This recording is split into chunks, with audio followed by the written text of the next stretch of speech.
महिलाएं हैं वो भी कुछ कर सकती हैं जीवन में। तो मैम क्या मैसेज है आपका स्पेशली गर्ल्स के लिए?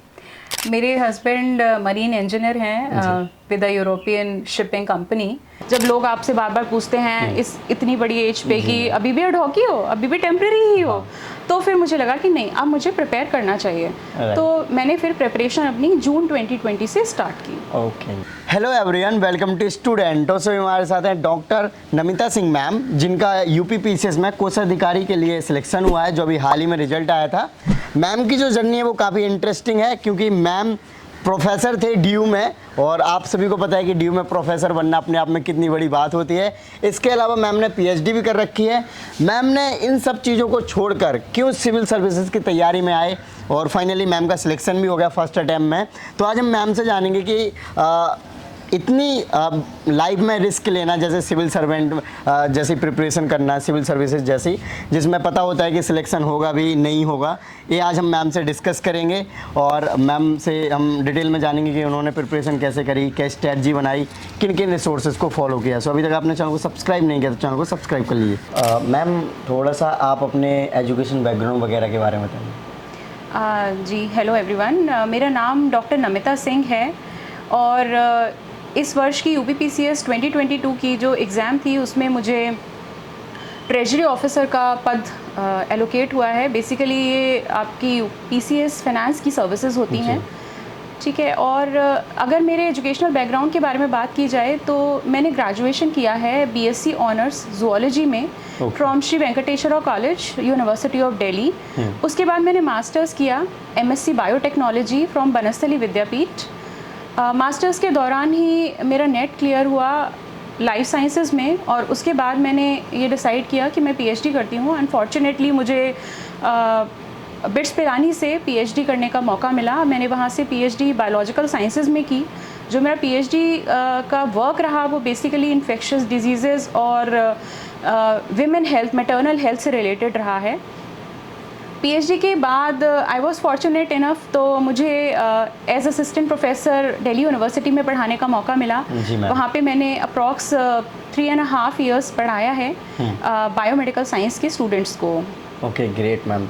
सो मैम सिविल सर्विसेज की जो आपने प्रिपरेशन करी, सो ये कहाँ से आपको टर्न मिला, या फिर क्यों आप सिविल सर्विसेज के एग्जामिनेशन में आए?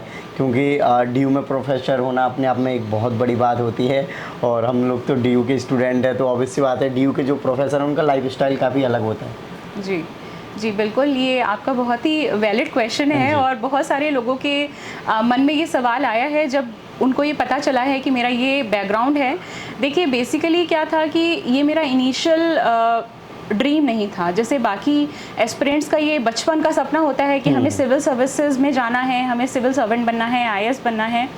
ऐसा मेरे साथ नहीं था। मैं इनिशियली अपने स्कूल के दौरान मैं डॉक्टर बनना चाहती थी, बट अनफॉर्चुनेटली मैं उस टाइम अपना एमबीबीएस का एग्ज़ाम जो है वो क्वालिफाई नहीं कर पाई थी, और बीडीएस की मुझे सीट मिल रही थी, बट बीडीएस के लिए मैं उतनी इच्छुक नहीं थी।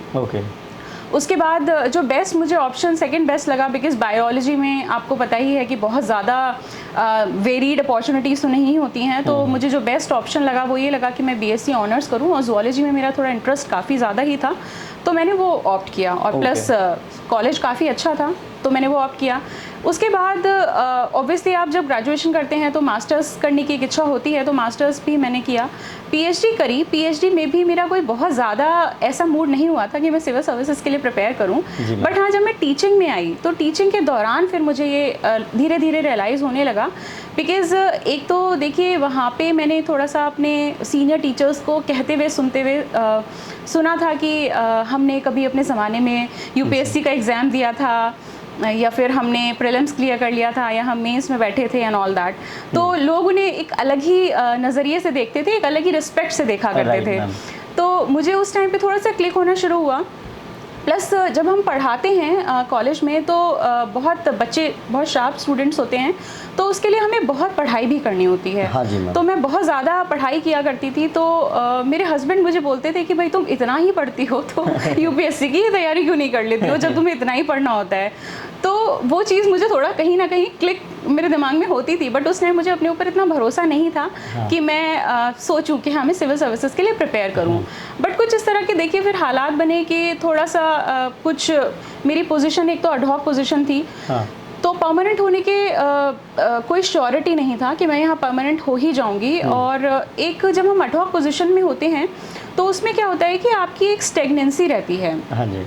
आप अपने करियर में उतना ग्रोथ नहीं कर पाते, प्रोफेशनल ग्रोथ जो होती है वो स्टेगनेंट रहती है, बिकॉज आप अपनी इंडिपेंडेंट रिसर्च नहीं कर सकते, आप प्रमोशंस नहीं ले सकते हो। तो आप अगर 10 साल भी पढ़ा रहे हो तो आप असिस्टेंट प्रोफेसर ही रहोगे। तो वो चीज़ मुझे थोड़ी अच्छी नहीं लग रही थी। मुझे ऐसा लग रहा था कि भाई मेरा तो करियर जो है वो अगर मेरी एज बिल्कुल ही निकल गई तो मैं तो फिर किसी भी ना कॉम्पिटिशन्स दे पाऊँगी और ना यहाँ परमानेंट हो पाऊँगी। तो उस टाइम पे और मेरे हस्बैंड मुझे बार बार पुश करते ही रहते थे लगातार कि नहीं भाई करो करो। तो फिर वो चीज़ एक टर्निंग पॉइंट मेरे लिए हुआ कि हाँ थोड़ा सा हमारे यहाँ पैनल्स बनते हैं एडहॉक के, तो वहाँ कुछ चेंजेस हुए और उसके दौरान फिर मुझे लगा कि नहीं भाई नाउ इज़ द टाइम। और थोड़ा ह्यूमिलिएटिंग भी लगता है फिर जब लोग आपसे बार बार पूछते हैं इस इतनी बड़ी एज पे कि अभी भी एडहॉक ही हो, अभी भी टेम्प्रेरी ही हो। तो फिर मुझे लगा कि नहीं अब मुझे प्रिपेयर करना चाहिए। तो मैंने फिर प्रिपरेशन अपनी जून 2020 से स्टार्ट की। ओके मैम, अभी आपने अपने बारे में बताया और काफ़ी इंटरेस्टिंग जर्नी रही आपकी। मैम आप सिविल सर्विस की जब तैयारी करने स्टार्ट किया तो वो टाइम बताइए कैसे स्टार्ट हुआ, क्योंकि आप एक अलग फील्ड में जा रहे हो, फिर कोचिंग लेनी पड़ी, नोट्स कैसे बनाए, कैसे अप्रोच करी सिलेबस की या फिर सब्जेक्ट की मैम? तो जैसे मैंने आपको बताया कि मैंने मन बनाया अपना कि फाइनली मुझे प्रिपेयर करना है।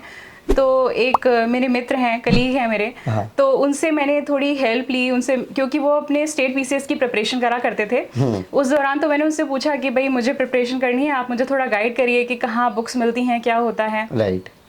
उसके साथ साथ मैंने अपना भी होमवर्क किया और जैसे ज़्यादातर एस्पिरेंट्स करते हैं कि हम टॉपर्स की वीडियोस देखते हैं, तो मैंने भी वही किया कि पहले कई सारे टॉपर्स की वीडियोस देखी और देखा कि उन्होंने किस तरह से इस एग्ज़ाम को अप्रोच किया। हाँ जी मैम। तो उस चीज़ को मैंने अंडरस्टैंड करते हुए फिर अपने दिमाग में ये चीज़ बनाई कि हाँ मुझे भी आगे इसको किस तरह से अप्रोच करना चाहिए। तो मैंने, क्योंकि मेरा देखिए बिल्कुल साइंस का ही बैकग्राउंड रहा और मैंने जो ह्यूमैनिटीज़ के सब्जेक्ट थे वो पता नहीं लास्ट कब पढ़ के छोड़ दिए थे, तो मेरे लिए थोड़ा मुश्किल था वापस से बिल्कुल स्क्रैच से स्टार्ट करना। तो डेफिनेटली मेरे लिए डिफ़िकल्ट तो रहा ही, बट इसे मैंने एज चैलेंज एक्सेप्ट किया और मैं जो है सबसे पहले मुखर्जी नगर पहुंची और अपने जो मेरे कलीग हैं उन्हीं के साथ गई मैं, और जाकर कि मैंने बहुत सारी जो बुक्स होती हैं हमारी स्टैंडर्ड बुक्स वो सब मैंने खरीदी। और फिर उसके बाद आकर के मैंने सबसे पहले जो शुरुआत करी वो एनसीईआरटी से की। जैसे कि हम सभी को करना भी चाहिए। और मैंने बिल्कुल 6 स्टैंडर्ड से लेकर के और 12 स्टैंडर्ड की बुक्स भी रखी हैं आपके साथ में। जी तो मैंने 6 से लेकर 12 तक की सारी एनसीईआरटीज़ को जो है अप्रॉक्सीमेटली 2 महीने के अंदर अंदर मैंने उन्हें पढ़ के ख़त्म किया जी। कि मेरी एक बेसिक अंडरस्टैंडिंग ताकि बन जाए। तो मुझे काफ़ी अच्छा लग रहा था और मैं बहुत ही एंथुजियाज्म से पढ़ती थी और पूरा प्रॉपर एक टाइम टेबल फॉलो करती थी मैं। और इस दौरान मैंने अपने आप को बिल्कुल एक डेडिकेट कर दिया था कि मतलब there is no going back, अब मैं पीछे मुड़ के नहीं देखूंगी, मुझे करना है तो मैं करके ही रहूंगी जी। तो इस तरह से जब मैंने अपनी पहले एनसीईआरटीज़ ख़त्म कर ली, उसके बाद जो हम स्टैंडर्ड बुक्स यूज़ करते हैं जैसे लक्ष्मीकांत हो गई पॉलिटी की, या स्पेक्ट्रम हो गई, आपकी हिस्ट्री की हो गई, ज्योग्राफी की जीसी लियोंग हो गई, फिर मैंने इन बुक्स को पढ़ना स्टार्ट किया धीरे धीरे करके। और उस दौरान मैं कोई नोट्स नहीं प्रिपेयर करती थी, रीज़न बीइंग कि जब आप बिल्कुल पहली बार कोई बुक्स पढ़ते हैं तो आपको नोट्स मुझे नहीं लगता कि बनाना चाहिए, बिकॉज उस टाइम आपकी इतनी अच्छी अंडरस्टैंडिंग नहीं होती है। तो वो बहुत ज़्यादा आप बेकार में क्लटर ही इकट्ठा कर रहे होते हो, कोई फ़ायदा नहीं होता उसका। और साथ साथ में हेल्प भी लेती रहती थी यूट्यूब चैनल्स की। बहुत सारे यूट्यूब चैनल्स हैं आजकल जो काफ़ी अच्छा डेटा प्रोवाइड करते हैं, स्पेशली कोविड के टाइम से लेके पोस्ट कोविड में तो काफ़ी ज़्यादा ही हमें मटेरियल जो है वो अवेलेबल हुआ है। तो मैं हेल्प लेती थी एडिटोरियल्स को अंडरस्टैंड करने के लिए या फिर करंट अफेयर्स के लिए, वो सब मैं करती रहती थी। तो इस तरीके से मैंने अपनी प्रिपरेशन जो है वो आगे बढ़ाई। और उसके बाद जब मेरे 2-3 रिविजन्स मेरे जब हो गए तो मैंने फिर धीरे धीरे करके आंसर राइटिंग की प्रैक्टिस भी शुरू करी।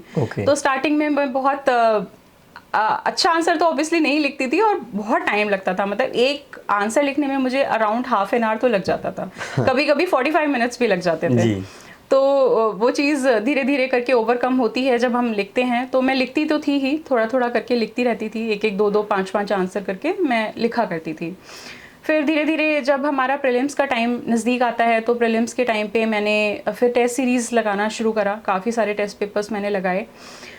तो ये आपकी 2020-2021 के बीच की बात है और उस टाइम पर जो मेरा प्राइम फोकस था दैट वाज यूपीएससी, बिकॉज मैंने अपनी प्रिपरेशन उसी से ही स्टार्ट की थी कि मुझे यूपीएससी ही क्लियर करना है।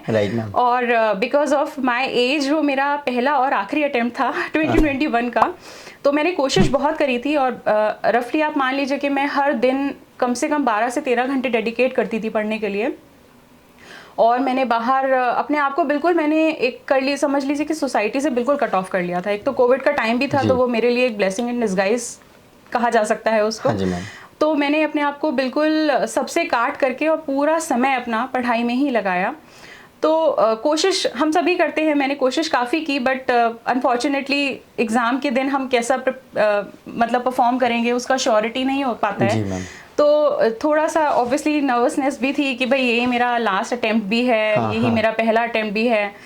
तो अनफॉर्चुनेटली जो मेरा प्रीलिम्स का एग्ज़ाम था वो क्लियर नहीं हो पाया। GS1 मैंने क्लियर कर लिया, बट GS2 में मतलब जो आपका CSAT होता है वो मैं नहीं क्लियर कर पाई। तो वो मेरा एक अटेम्प्ट जो है वो पहला और आखिरी वो ख़राब हो गया। फिर काफ़ी डिसअपॉइंटमेंट हुआ मुझे और काफ़ी दुखी थी मैं उस टाइम। तो मुझे फील होता था कि मैं नहीं ही प्रिपरेशन करूँगी, मुझे नहीं करना, मैं कुछ और करूँगी। बट फिर थोड़ा फैमिली सपोर्ट रहा, दोस्तों का साथ रहा, हस्बैंड ने काफ़ी वो किया कि भाई नहीं तुम इतनी मेहनत की है तो करो, आगे भी करो जी। तो फिर मैंने 2022 का ये एग्ज़ाम नज़दीक आ रहा था UPPCS का, फिर मैंने इसके लिए अपनी वापस से अपने आप को गैदर करके और वापस से अपने रिवीजन स्टार्ट किए और काफ़ी सारे मैंने अपने नोट्स प्रिपेयर करे। फिर जो भी छोटे छोटे टॉपिक्स होते हैं हमारे सिलेबस में, जैसे समझ लीजिए जैसे सेल्फ हेल्प ग्रुप हो गया या फिर विमेन एम्पावरमेंट हो गया, जो आपके बिल्कुल शॉर्ट टॉपिक्स हैं। हाँ, तो वो मैंने सब प्रिपेयर करे नोट्स उनके अच्छे से और खूब आंसर राइटिंग प्रैक्टिस करती थी मैं। प्रीलिम्स से पहले बहुत सारे टेस्ट पेपर्स मैंने सॉल्व किए, करीब आप मान लीजिए 80 to 90 टेस्ट पेपर्स मैंने प्रीलिम्स के दौरान सॉल्व किए थे। और घटना चक्र जो सब पढ़ते हैं मैंने भी पढ़ी, करंट अफेयर्स, यूपी के करंट अफेयर्स, मतलब व्हाट नॉट, जो भी मुझे लगा कि बेस्ट कि नहीं वो मुझे करना है। इस टाइम पे जो सबसे इम्पॉर्टेंट चीज़ मेरे साथ थी वो ये था कि CSAT में मैंने एक बार धोखा खा लिया था। तो इस बार मैं थोड़ी ज़्यादा अलर्ट मोड पे थी कि भाई CSAT मेरा किसी भी तरह से, CSAT की वजह से मेरा सिलेक्शन नहीं रुकना चाहिए। तो मैंने उस टाइम अपनी जो स्ट्रेंथ और वीकनेसेस थी उनको जज करना शुरू करा। तो मेरी जो वीकनेस थी वो मुझे लग रहा था मैथ्स है और स्ट्रेंथ जो थी वो मुझे लग रहा था कि हिंदी और इंग्लिश है। तो मैंने हिंदी और इंग्लिश पे ज़्यादा अच्छे से फोकस करा और साथ में verbal non verbal communication, interpersonal skills जो है इन पे काफ़ी क्वेश्चन पूछता है UPPCS CSAT में। तो मैंने सोचा कि इसको नहीं छोड़ना चाहिए, ये मतलब एक बहुत इंपॉर्टेंट चीज़ रहेगी कि अगर मैं मैथ्स नहीं सॉल्व कर पाई तो मैं इसे सॉल्व कर लूँगी। तो मैंने उसको बहुत अच्छे से प्रिपेयर किया, डिफरेंट जगह से ढूंढ के मैंने उसको नोट्स उसके प्रिपेयर करे और मतलब दिस टाइम मैं CSAT के लिए बहुत वेल प्रिपेयर थी और मैं बहुत अच्छे मार्जिन से मैंने उसे क्लियर, मतलब 20-30 नंबर बहुत ऊपर ही बैठ रहे थे मेरे जब मैं वो एग्ज़ाम क्लियर करा मैंने। मैम आपने सेल्फ स्टडी की या फिर कोचिंग ली, इसके बारे में बताइए, क्योंकि आप प्रोफेसर होने के बाद कोचिंग करना और तैयारी करना काफ़ी अलग है। जी देखिए, इस एग्ज़ाम में मैंने जो पूरी पढ़ाई करी वो मेरी सेल्फ स्टडी ही रही। क्योंकि मेरी देखिए जब आप अपनी लाइफ में इतने आगे तक बढ़ चुके होते हैं तो जो आपकी मेंटल एबिलिटीज़ और क्लैरिटीज़ हैं वो बहुत हो चुकी होती हैं। तो आपको इतना विश्वास होता है कि आप बुक्स पढ़ के चीज़ें समझ लेंगे। तो मैंने बस, मुझे कुछ सब्जेक्ट इस तरह के थे जो काफ़ी मेरे लिए डिफ़िकल्ट हो रहे थे, जैसे इकोनॉमी। तो इकोनॉमी की मैंने ऑनलाइन क्लासेस ली थी, उसके अलावा मैंने कहीं से कोई कोचिंग नहीं ली थी। हाँ, बाकी टेस्ट सीरीज़ वगैरह सब लेते हैं तो वो मैंने ली थी। जैसे UPPCS के लिए मैंने फोरम IS की टेस्ट सीरीज़ ली थी, MGP जो उनका मेंस गाइडेंस प्रोग्राम होता है वो मैंने लिया था। उससे मुझे काफ़ी हेल्प मिली एस्से राइटिंग और मेंस के आंसर राइटिंग में, बिकॉज़ उसमें जो इनपुट्स मिलते हैं उससे आपको पता चलता है कि आप कहाँ गलत कर रहे हो, तो कहाँ आपको सुधार की आवश्यकता है, वो मैंने किया। Right ma'am. और ये जो आपके बुक सेल्फ है, इसमें इतनी सारी बुक्स हैं तो सारी आपने पढ़ रखी है? हाँ, आप मान लीजिए ये सारी मैंने पढ़ रखी है। इनफैक्ट जो हमारी मेन बुक्स जो होती हैं जैसे स्पेक्ट्रम हो गई या फिर पॉलिटी की हो गई, ये तो मुझे लगता है कि मैंने 8 to 10 टाइम्स एक बुक मैंने पढ़ी हुई है। ओके जी। अच्छा, ये फोरम के जो बुकलेट दिख रहे हैं तो ये भी आपने पढ़े हैं? ये भी मैंने पढ़े हैं, हाँ। इसको एक रिविजन की तरह से मैंने यूटिलाइज किया मेन तो बुक्स मैंने यही पढ़ी। मैंने एक्चुअली अपनी जो प्रेपरेशन थी उसमें हाँ बस स्टैंडर्ड बुक्स तक ही मैंने लिमिट रखा, क्योंकि जितना मैंने देखा था मुझे पता चला था जो भी टॉपर्स थे उनकी बात सुन कर के कि आपको अपने जो रिसोर्सेज है उनको लिमिट करके रखना है। तो मैंने भी अपने दिमाग में ये चीज़ बनाई कि नहीं भाई, ऑलरेडी एक तो मेरा बैकग्राउंड ही नहीं था, तो मैंने अपने आप को लिमिट करा। रादर देन मैं 10 बुक पढ़ती, मैंने एक बुक को 10 बार पढ़ना प्रेफर करा। जी ओके मैम, थोड़ा सा सर के बारे में बताइए, आपके हस्बैंड क्या करते हैं, कैसे, और मतलब आपने तैयारी करी तो बाकी फैमिली रिस्पॉन्सिबिलिटी को कैसे निभाया साथ में? जी, मेरे हस्बैंड मरीन इंजीनियर हैं with a European shipping company. और प्रेपरेशन के दौरान ऑब्वियसली हमें सभी को फैमिली सपोर्ट चाहिए होता है, and being married lady obviously थोड़ी रिस्पॉन्सिबिलिटीज़ डिफरेंट हो जाती हैं जी। तो इसमें मैं यही कहूँगी कि जो मेरे हस्बैंड हैं और मेरे पेरेंट्स हैं, मेरे मदर फादर, उन्होंने काफ़ी सपोर्ट किया। जो मेरी मेजॉरिटी ऑफ प्रेपरेशन थी यूपीएससी के दौरान, जो फर्स्ट ईयर मेरी बेसिकली प्रेपरेशन का था, वो मैंने सारा अपनी मदर के घर पे ही रह करके मैंने पढ़ाई करी थी। क्योंकि वहाँ पे लीस्ट डिस्टर्बेंस था, कोविड का टाइम था, तो कोई मुझे डिस्टर्ब करने वाला नहीं था या कहीं से भी मेरा कोई टाइम वेस्ट नहीं होता था वहाँ पर, तो मैं सारी पढ़ाई वहीं पे करती थी। तो उस केस में ऑब्वियसली पेरेंट्स का सपोर्ट रहा और हस्बैंड का सपोर्ट इस तरह से रहा कि वो बेचारे फिर यहाँ अकेले रहते थे या फिर वहाँ के बीच बीच में रहा करते थे। तो और फिर जब मैंने मेंस की आंसर राइटिंग की प्रैक्टिस की तो उस दौरान मैंने मेंस अपने घर से ही दिया, तो उस दौरान भी काफ़ी हेल्प करते थे घर की चीज़ों में, घर के चीज़ें मैनेज करने में। ये कहा जा सकता है कि जो शादी के बाद महिलाएं प्रिपरेशन करती हैं तो उनके हस्बैंड को काफ़ी कोऑपरेटिव होना चाहिए और उनको काफ़ी परेशानियां भी उठानी पड़ती हैं। जी बिल्कुल। देखिए अगर आप मैरिड नहीं हैं तो ऑब्वियसली आप पेरेंट्स के घर में रह कर के चीज़ें करते हैं तो थोड़ा अलग रहता है, बट अगर आप मैरिड हो तो डेफिनेटली अगर आपको आपके हस्बैंड का या फिर स्पाउस, ईदर हस्बैंड और वाइफ, या फिर आपके परिवार का अगर सपोर्ट नहीं मिल रहा है तो भाई बहुत मुश्किल है फिर तो। ओके मैम, यूपीपीसीएस और यूपीएससी में इंटरव्यू वगैरह भी होता है, तो आई थिंक इंटरव्यू में तो आपको कोई प्रॉब्लम आई नहीं होगी। हाँ, इंटरव्यू में तो एक्चुअली प्रॉब्लम नहीं ही होने के चांस थे। मैं थोड़ा कॉन्फिडेंट तो थी ही, क्योंकि मैंने इतने टाइम असिस्टेंट प्रोफेसर पढ़ाया है, तो आप इतने ओपन हो ही जाते हो कि आप कॉन्फिडेंट हो चुके होते हो। बट फिर भी मैंने इंटरव्यू गाइडेंस प्रोग्राम जो है वो लिए थे डिफरेंट इंस्टीट्यूशन से, इंक्लूडिंग फोरम IAS। वहाँ पर भी पूरा पैनल जो था वो काफ़ी अच्छा पैनल था, IAS ऑफिसर्स थे वहाँ पर जिन्होंने काफ़ी अच्छे से इंटरव्यू मेरा लिया, और she was a very knowledgeable lady. तो उन्होंने तो मुझे लगता है कि कोई एरिया ऐसा नहीं छोड़ा था जिससे वो क्वेश्चन नहीं पूछा हो उन्होंने। मास्टर्स से पीएचडी की research, bill and Melinda Gates foundation and what not. मतलब उन्होंने बहुत मुझसे क्वेश्चंस पूछे थे, और भी जो पैनलिस्ट थे फोरम के उन्होंने भी काफ़ी ज़ूलॉजी से रिलेटेड, एनवायरनमेंट से रिलेटेड, मतलब मेरे खुद के फील्ड से related, and then current affairs. तो प्रिपरेशन अच्छी हो गई थी काफ़ी। Right ma'am. मैम जो एक्चुअल इंटरव्यू था तो उसमें ऐसे नहीं बोला कि प्रोफेसर मैडम आप कुछ इस तरीके से कुछ क्वेश्चन पूछो? नहीं, फॉर्चुनेटली ऐसा तो कुछ भी नहीं हुआ, बल्कि वो भी बड़ा इंटरैक्टिव टाइप का ही इंटरव्यू रहा मेरा। और उन्होंने इस चीज़ को ऐसे कुछ ऐसे एम्फेसाइज नहीं किया कि आप पहले ये थे अब आपने ऐसा क्यों किया। उन्होंने ये चीज़ ऐसा नहीं की। उन्होंने नॉर्मल मुझसे कुछ बायोमेडिकल साइंस से रिलेटेड क्वेश्चंस पूछे, कुछ पीएचडी के क्वेश्चंस थे, कुछ उस टाइम जो करंट अफेयर्स न्यूज़पेपर की सुर्खियां चल रहे थे, जैसे सेम सेक्स मैरिज हो गया या फिर और कुछ मुद्दे थे, तो उस तरह का मेरे से तो क्वेश्चंस उस तरह के ही पूछे गए थे। Right, okay. So ma'am last में कोई मैसेज देना चाहेंगे फीमेल एस्पिरेंट को जो कि जिनकी शादी हो चुकी है, या फिर कुछ लोग होते हैं कि उनको शादी के लिए फोर्स भी किया जाता है कि लड़कियां जल्दी से शादी कर दो उनकी, तो मैम क्या मैसेज है आपका स्पेशली गर्ल्स के लिए? देखिए मैं यही कहना चाहूँगी कि अगर पेरेंट्स अपनी बेटियों को थोड़ा सा, पेरेंट्स के लिए ये कहना चाहूँगी कि अपनी बेटियों को पे थोड़ा विश्वास रखिए और उनको उतनी ही अपॉर्चुनिटीज़ दीजिए जितनी आप अपने बेटों को देते हैं, बिकॉज़ वो भी उतनी ही सक्षम हैं कुछ भी करने के लिए जितना बेटे सक्षम होते हैं। और हो सकता है कि आप उन्हें मौका दें तो वो भी आपका नाम रोशन कर दें जैसे हमें मौका मिला तो हमने भी अपने मम्मी पापा का नाम रोशन किया। तो बिल्कुल, और अगर मैरिड हैं तो डेफिनेटली उनके इन लॉज और उनके हस्बैंड्स तो सपोर्ट करें। तो तो डेफिनेटली जो है महिलाएं हैं वो भी कुछ कर सकती हैं जीवन में। Right, okay, so thank you so much ma'am for your Thank lovely you. Message. Okay, so friends, आपने देखा कि सिविल सर्विस की जो प्रिपरेशन है वो काफ़ी लॉन्ग जर्नी तो होती है, लेकिन उसका डिसीजन लेना अपने आप में काफ़ी बड़ी चीज़ होती है। और मैम ने ये डिसीजन लिया और इस प्रिपरेशन में आए। हालांकि उन्होंने देखो लास्ट टाइम रहते हुए इस सिविल सर्विसेज का सपने को सोचा, और यूपीएससी में नहीं हुआ फिर भी मैम सिविल सर्विसेज का जो यूपीपीसीएस है उसमें जाके अपेयर हुए, और उसमें आप मैम को देखा फर्स्ट अटैम्प्ट में ही सफलता मिल गई। सो आई होप कि आपको मैम की जो जर्नी है काफ़ी इंटरेस्टिंग लगी होगी, कुछ सीखने को मिला होगा और साथ ही साथ कुछ इंस्पिरेशन भी मिली होगी। सो अभी तक आपने चैनल को सब्सक्राइब नहीं किया तो चैनल को सब्सक्राइब कर लीजिए, इस वीडियो को लाइक करें। जय हिंद।